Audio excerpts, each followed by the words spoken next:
Hello guys, welcome to अध्ययन अड्डा YouTube channel. आज हम आपके लिए लेकर आए हैं अलंकार से रिलेटेड एक वर्कशीट और ये बहुत ही इंपॉर्टेंट वर्कशीट है जिसे आप लोग बिल्कुल भी मिस मत कीजिएगा। तो चलिए स्टार्ट करते हैं आज के अलंकार की वर्कशीट। क्वेश्चन नंबर 1 है, तरनी तनुजा तट तमाल तरवर बहुछाए में कौन सा अलंकार है? बताइए। देखिए, जिन लोगों ने हमारी क्लास ली है, यानी जो अलंकार कराए थे हमने, अगर आप लोगों ने वो क्लास ली है तो आप लोगों को ये पूरी की पूरी क्वेश्चन सीरीज करने में कोई प्रॉब्लम नहीं आने वाली है। ठीक है, चलिए फर्स्ट क्वेश्चन देखिए। तरनी तरुजा तट तमाल तरवर बहुछाए में कौन सा अलंकार है? बताइए कौन सा अलंकार है? अनुप्रास अलंकार है, यमक अलंकार है, उत्प्रेक्षा अलंकार है या उपमा अलंकार है? कौन सा अलंकार है? जब हम इस काव्य को पढ़ते हैं तो इसमें देखिए त त त और त है ना, त की बारंबारता है इसमें। जब किसी भी काव्य में एक शब्द एक वर्ण की बारंबारता होती है तब वहां कौन सा अलंकार होता है? तब वहां अनुप्रास अलंकार होता है। ठीक है, चलिए नेक्स्ट देखिए। चर मर खुल गए अर रव स्फुटों में से कौन सा अलंकार है? यहाँ पर भी देखिए र र र र एक ही वर्ण की बारंबारता है, तो यहाँ पर भी कौन सा अलंकार होना चाहिए? जल्दी बताइए। अनुप्रास, श्लेष, यमक या उत्प्रेक्षा अलंकार? बताइए कौन सा अलंकार होना चाहिए? यहाँ पर भी अनुप्रास अलंकार होना चाहिए। ठीक है, तो राइट आंसर कौन सा हो जाएगा हमारा? क्वेश्चन नंबर 1 का भी 1A है और क्वेश्चन नंबर 2 का भी हमारा क्या आंसर होगा? अनुप्रास अलंकार यानी A। नेक्स्ट देखिए क्वेश्चन।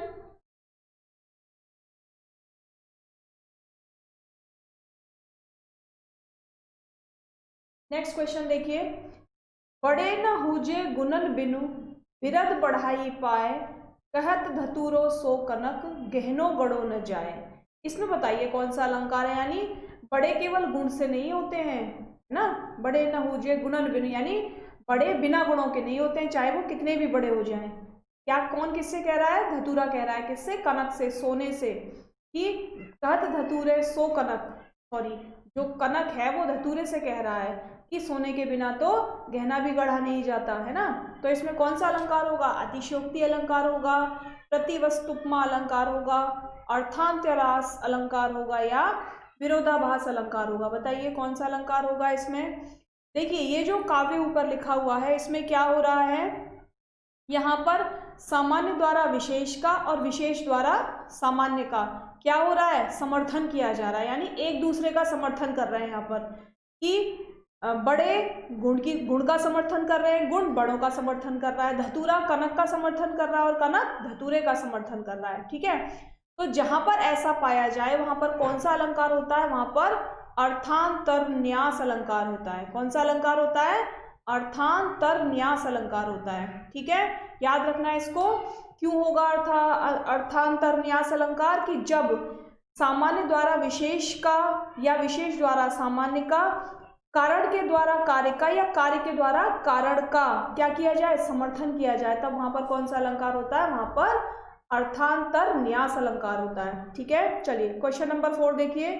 चरण कमल बंदो हरिराई में कौन सा अलंकार है? जल्दी बताइए।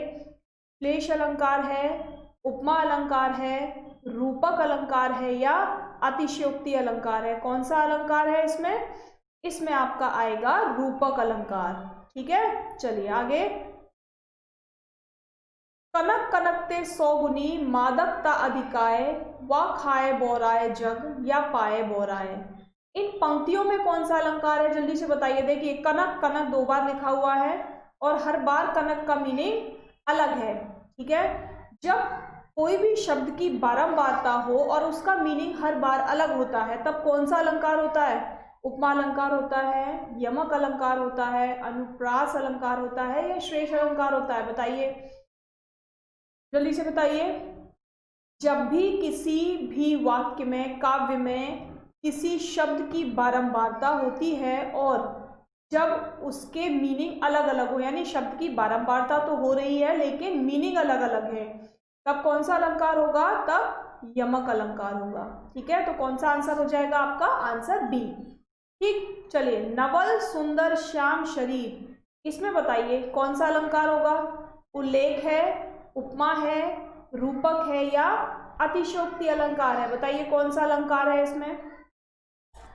इसमें जो अलंकार होगा उल्लेख अलंकार होगा। क्यों होगा उल्लेख अलंकार? उल्लेख अलंकार इसलिए होगा कि नवल मतलब यहाँ पर श्याम के शरीर का उल्लेख किया जा रहा है ना, विवरण दिया जा रहा है श्याम के शरीर के बारे में कि श्याम का जो शरीर है वो कैसा है। नवल मतलब नया है या अनोखा है या नवीन है ना, नवीन है और सुंदर है।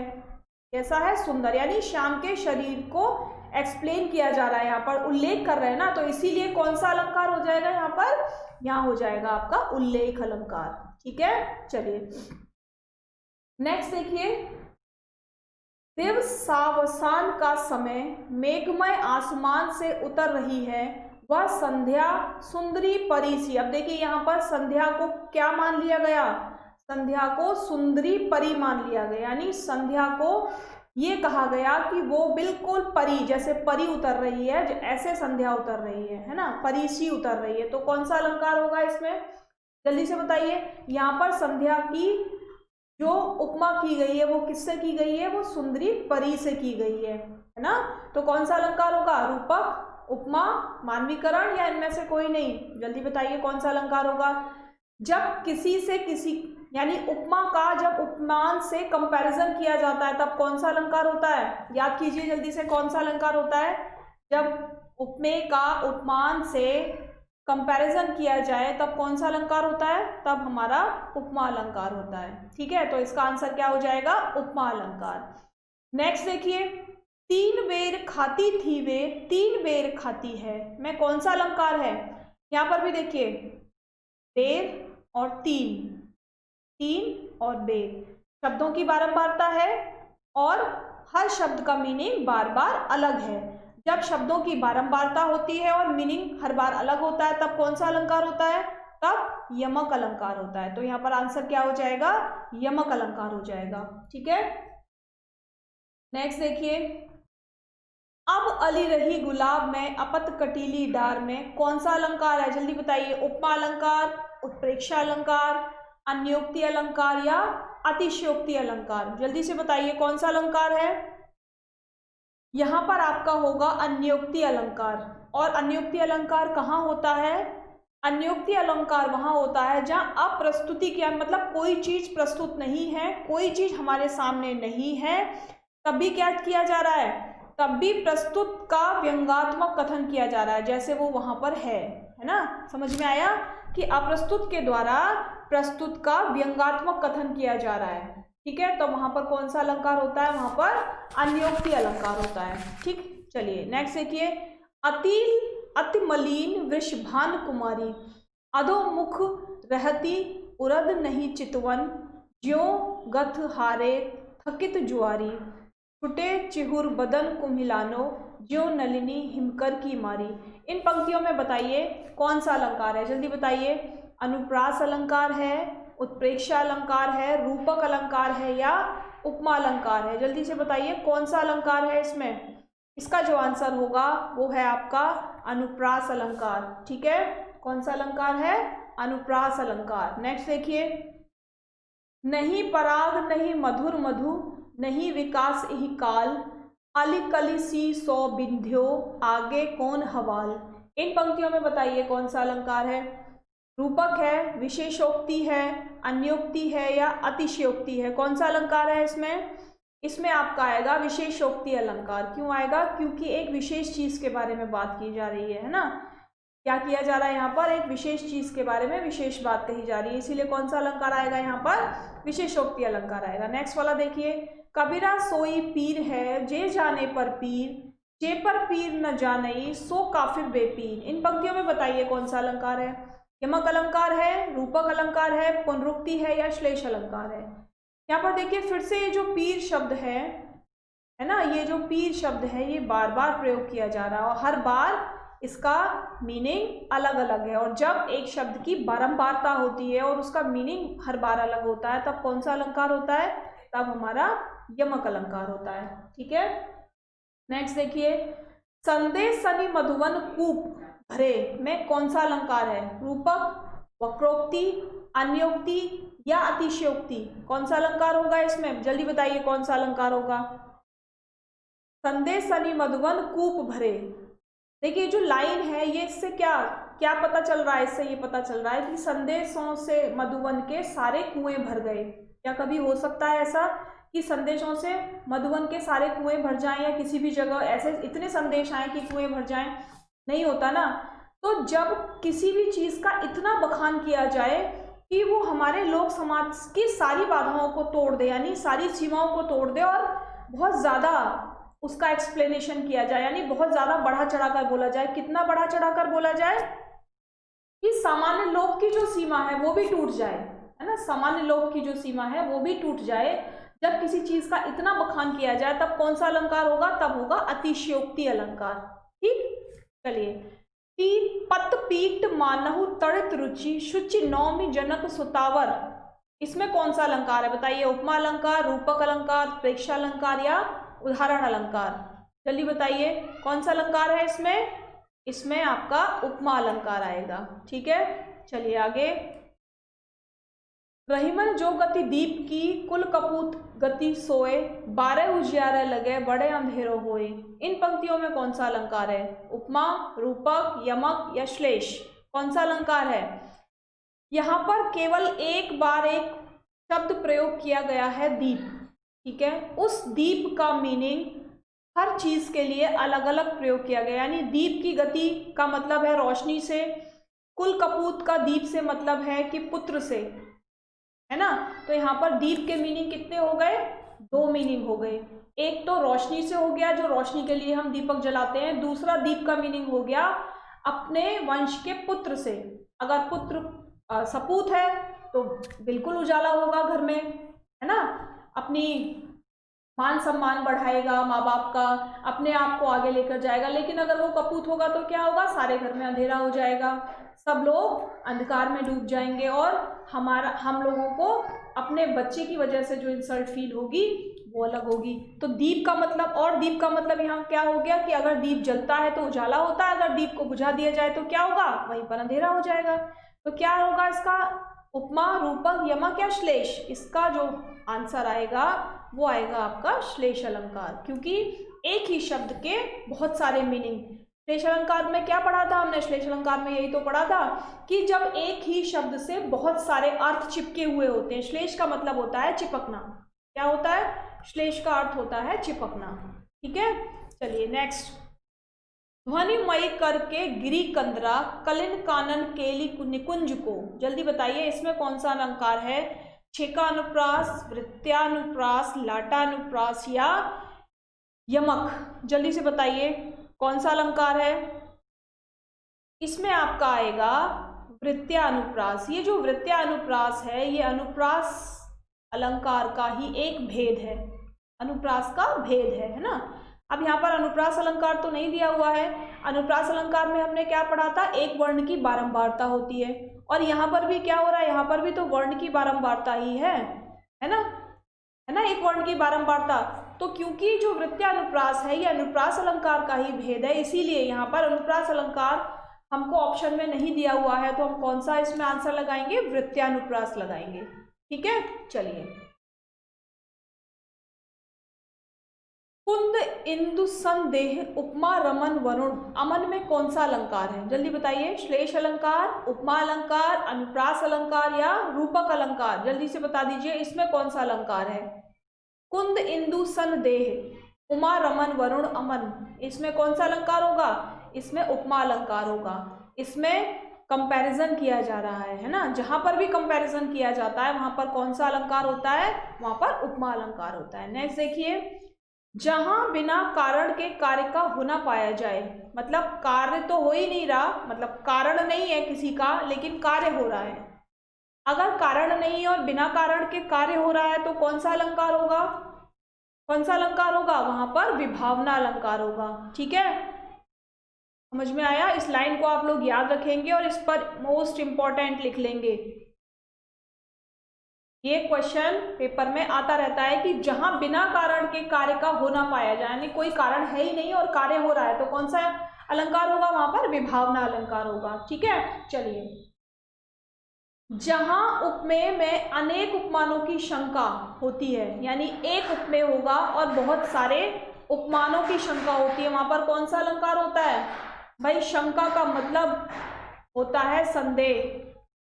अगर शंका का मतलब संदेह होता है तो अलंकार भी कौन सा हो गया? संदेह अलंकार हो गया। ठीक है, क्यों? क्योंकि जैसे यहाँ अभी हमने एक पढ़ा था कि हाथी ने काले नाग को क्या समझ के उठा लिया? कालीक समझ के उठा लिया।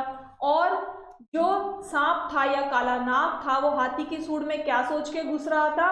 वो हाथी की सूंड को बिल समझ के घुस रहा था, तो वहां उसको संदेह था, है ना, शंका थी। तो कौन सा अलंकार था वहां पर? संदेह। इसीलिए जहां पर भी कभी शंका होती है किसी उपमान के होने की, लेकिन वो वहां पर होता नहीं है ना, तो वहां पर क्या होता है? वहां पर संदेह अलंकार होता है। नेक्स्ट देखिए, भारत के समभारत है में कौन सा अलंकार है? जल्दी बताइए। रूपक है, अन्वयन है, उपमा है या यमक अलंकार है? बताइए, जल्दी बताइए, कौन सा अलंकार होगा? रूपक, अनन्वय या उपमा अलंकार? जल्दी बताइए। यहाँ पर होगा अनन्वय अलंकार। क्यों होगा? क्योंकि जब उपमा को क्या होता है, जहां उपमा और उपमेय को एक ही मान लिया जाए। क्या? जब उपमा और उपमेय को, यानी भारत है और समभारत है, यानी भारत और भारत के जैसा भारत, ठीक है, तो उपमा और उपमेय दोनों समान हो गए ना तो उपमेय अलग हुआ यहाँ पर, ना उपमा अलग हुआ। भारत का कंपैरिजन किससे किया जा रहा है? भारत से ही किया जा रहा है, तो वहां पर कौन सा अलंकार होगा? अनन्वय अलंकार होगा। ठीक है, चलिए आगे। पूत कपूत तो क्यों धन संचय, पूत सपूत तो क्यों धन संचय? इसमें बताइए कौन सा अलंकार होगा? जल्दी बताइए, कौन सा अलंकार होगा? ठेकानुप्रास, लाटानुप्रास, वृत्त्यानुप्रास या अंत्यानुप्रास? जल्दी से बताइए। यहां पर लाटानुप्रास होगा। कौन सा अनुप्रास होगा? लाटानुप्रास होगा। क्यों होगा लाटानुप्रास? क्योंकि जहां पर तात्पर्य तो भिन्न होते हैं लेकिन अर्थ उनके समान होते हैं, वहां पर कौन सा अलंकार होता है? लाटानुप्रास होता है। इन पंक्तियों का अर्थ क्या है? इन पंक्तियों का अर्थ है कि अगर पूत हमारा यानी पुत्र अगर अच्छा है ना, तो धन संचय करके क्या फायदा? और अगर पूत हमारा अच्छा नहीं है, यानी पुत्र हमारा अगर अच्छा नहीं है, अगर वो कपूत है तो धन संचय करके क्या फायदा? ठीक है, तो पूत तो पुत्र के लिए दोनों जगह समान है, लेकिन यहाँ पर धन संचय का अर्थ भिन्न भिन्न आ रहा है, तो वहां पर कौन सा होगा अलंकार? वहां पर लाटानुप्रास होगा। ठीक है, नेक्स्ट देखिए। उसी तपस्वी से लंबे थे देवदार दो चार खड़े, यानी एक तपस्वी की बात हो रही है जिससे लंबे वहां पर खड़े हुए दो चार देवदार के पेड़ थे, तो कौन सा अलंकार है यहाँ पर? जल्दी से बता दीजिए कौन सा अलंकार है? अनुप्रास है, प्रतीप है, रूपक है या यमक है? जल्दी बताइए। यहां पर आपका प्रतीप अलंकार होगा। क्यों होगा प्रतीप अलंकार? प्रतीप अलंकार इसलिए होगा जहां पर उपमान को लज्जित किया जाए। ठीक है, क्या? जहां पर उपमान को लज्जित किया जाए। देखिए, तपस्वी को हम बहुत मान सम्मान के साथ देखते हैं, लेकिन तपस्वी को लज्जित किया जा रहा है और क्या बताया जा रहा है? उससे बड़े कौन है? उससे बड़े तो दो चार देवदार के पेड़ हैं जो वहां पर खड़े थे। तो एक चीज को अपमान करके या लज्जित करके जब दूसरी चीज को ऊपर दिखाया जा रहा है, तब वहां पर कौन सा अलंकार होता है? वहां पर प्रतीप अलंकार होता है। ठीक है, कौन सा अलंकार होगा? प्रतीप अलंकार। ठीक है, अब याद रखेंगे ना। नेक्स्ट देखिए, बिनु पद चले सुने बिनु काना, कर बिनु कर्म करे विधि नाना। इसमें बताइए कौन सा अलंकार है? विषम है, विभावना है, असंगति है या तदगुण है? जल्दी से बताइए। यहाँ पर कौन सा अलंकार होगा? यहाँ पर भी विभावना अलंकार होगा। क्यों होगा? अभी हमने थोड़ी देर पहले बताया था कि जहां पर बिना कारण के कार्य का होना पाया जाए, यानी क्या बोला जा रहा है? बिना पैरों के चलते हैं, बिना कानों के सुनते हैं और बिना काम किए तरह तरह के काम करते हैं, यानी कारण तो है ही नहीं लेकिन कार्य फिर भी हो रहा है। और जब बिना कारण के कार्य होता है तो कौन सा अलंकार होता है? विभावना अलंकार होता है। ठीक, नेक्स्ट देखिए, जहां उपमेय का निषेध करके उपमान का आरोप किया जाए, उपमेय का निषेध करके उपमान का आरोप किया जाए तब वहां पर कौन सा अलंकार होता है? जल्दी से बताइए। रूपक अलंकार, उत्प्रेक्षा अलंकार, अपहुति अलंकार या उपमा अलंकार? जल्दी बताइए कौन सा अलंकार होगा, जल्दी बताइए। यहाँ पर होगा अपहुति अलंकार। क्यों होगा? उपमेय की प्रस्तुति उपमान के रूप में की जा रही है, यानी उपमेय को तो हम निषेध कर रहे हैं और उपमान की प्रस्तुति जो की जा रही है वो उपमेय की तरह की जा रही है, बिल्कुल, है ना। और जहां पर भी उपमान की प्रस्तुति उपमेय की तरह की जाए वहां पर कौन सा अलंकार होता है? वहां पर अपहुति अलंकार होता है, ठीक है। और उपमेय और उपमान तो आप लोग जानते हैं, क्योंकि जब हम लोगों ने उपमा अलंकार किया था तब वहां पर हमने चारों चीजें की थी। क्या क्या किया था? उपमेय किया था, उपमान किया था, साधारण धर्म किया था और वाच्य किया था, ठीक है। चलिए आगे। किस पंक्ति में अपहुति अलंकार है? बताइए किस पंक्ति में होगा अपहुति अलंकार? पहले तो देखिए पहली वाली पंक्ति में क्या है? इसका मुख चंद्र के समान है। समान, जब समान की बात आती है यानी कंपैरिजन की बात आती है तब वहां पर कौन सा अलंकार होता है? तब वहां पर उपमा अलंकार होता है ना, कि उपमेय की उपमान से क्या की जा रही है? उपमा की जा रही है। उपमेय की उपमान से उपमा की जा रही है। इसका मुख चंद्र के समान है। चंद्र इसके मुख के समान है। भाई चंद्र को नीचा दिखाकर मुख को ऊपर बताया जा रहा है। चंद्र जैसा चमकता है ऐसा तो कोई नहीं चमक सकता ना, लेकिन चंद्र को नीचा दिखाकर मुख को ऊंचा बताया जा रहा है, तब वहां पर कौन सा अलंकार होता है? जल्दी से बताइए कौन सा अलंकार होता है?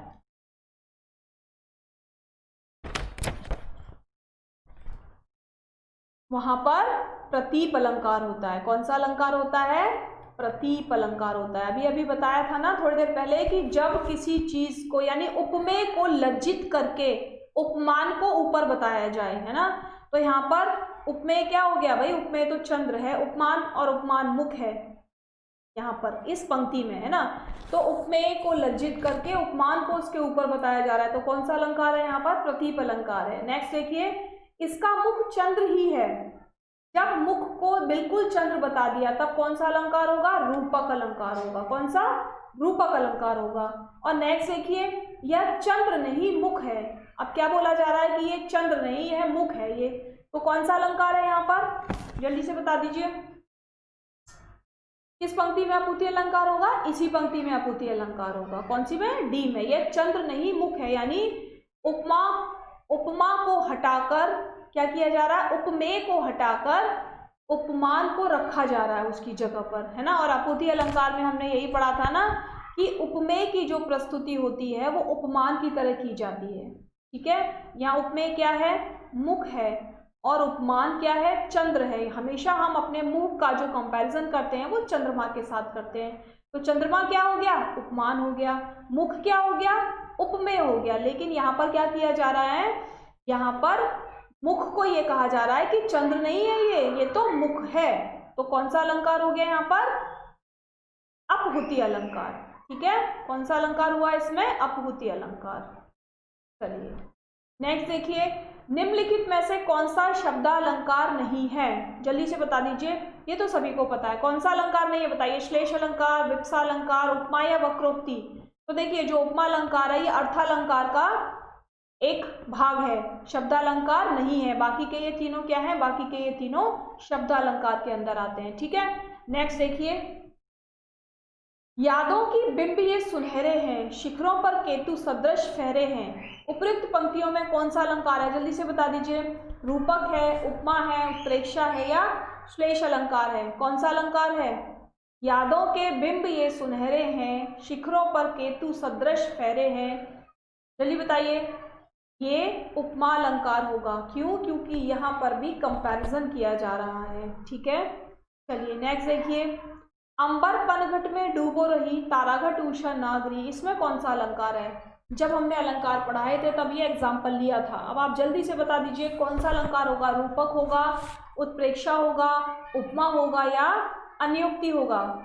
भाई जब उपमेय को उपमान मान लिया जाए, कब? जब उपमेय को उपमान मान लिया जाए, ठीक है, तब कौन सा अलंकार होता है? तब रूपक अलंकार होता है। तो क्या आंसर हो जाएगा इसका? रूपक अलंकार। यहाँ अंबर को पनघट मान लिया, तारा को घट मान लिया और उषा को पूरी की पूरी नगरी मान लिया। ठीक है, तो कौन सा अलंकार हो जाएगा? रूपक अलंकार हो जाएगा। तो मुझे बताइएगा अब आप लोगों को आज का ये सेशन कैसा लगा। आज के ये मोस्ट इंपॉर्टेंट 28 क्वेश्चंस कैसे लगे आप लोगों को, मेरी एक्सप्लेनेशन कैसी लगी? अगर आप पसंद आई है तो कमेंट बॉक्स में कमेंट ज़रूर कीजिएगा, और सेशन पसंद आने के लिए लाइक, शेयर और कमेंट तीनों ही आपको करने पड़ेंगे। ठीक है, तो कल हम फिर मिलेंगे एक नए सीरीज के साथ। तब तक के लिए धन्यवाद।